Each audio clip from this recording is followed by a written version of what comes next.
psychologist and the CEO and co-founder of Inner Explorer.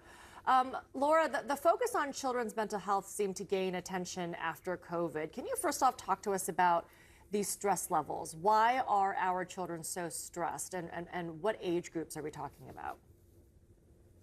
Yes, thank you so much for having me.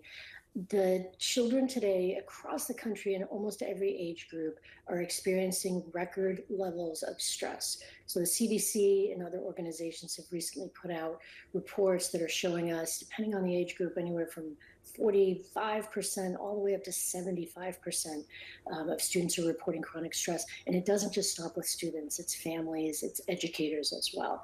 And I think there's a multitude of reasons, frankly, and many of those reasons aren't necessarily going away. These stress levels were increasing even before COVID. So schools are starting to look for ways to help buffer against stress so that children can actually feel better and perform better. So I have long thought that nap time should extend beyond early education. Yeah, right? at work as well. At work as well. This is better than just taking a nap. This is mindfulness and kind of releasing that stress. So walk us through it practically. What does it look like? How often? How long during the day? Because we're taking notes too. Yes. Okay. So yes, in fact, it's incredibly easy to do. A lot of people will say, I don't have time or I can't do it. And really, mindfulness is our human capacity to pay attention.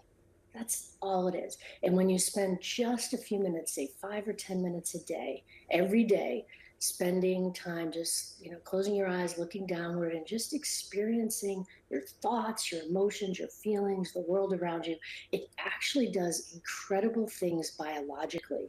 So it reduces the cognitive and the biological effects of stress on the brain and the body. It settles our central nervous system. It reduces that fight or flight instinct that we all have when we're stressed. And it actually improves thinking and learning and performance. It's one of the reasons why you probably noticed a lot of the Olympic athletes are doing mindfulness. There's even a space in the Olympic Village for that this year. It's incredible that it's become it's becoming better understood. The only point that I would love to make is that it is a practice that needs to be done every day. It is not something that you do just when you're stressed. You build the capacity to have stress resilience so that you're less stressed less often.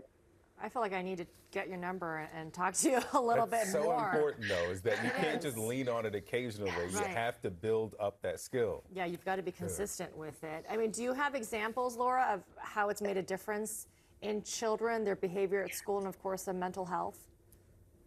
Yes, absolutely. So in the last 10 years that Inner Explorer has been around, we have seen a significant reduction in behavior issues in the schools, because it makes sense. When students are feeling better and they're more regulated, they're less likely to act out.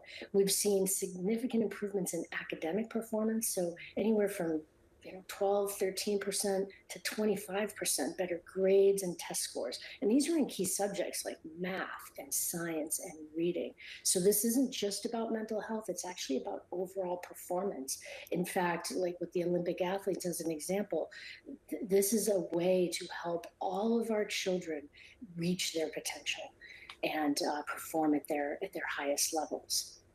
Laura Bakosh, really interesting and important advice. Thank you so much. I mean, I have to admit that I think I've kind of ignored ideas about meditation and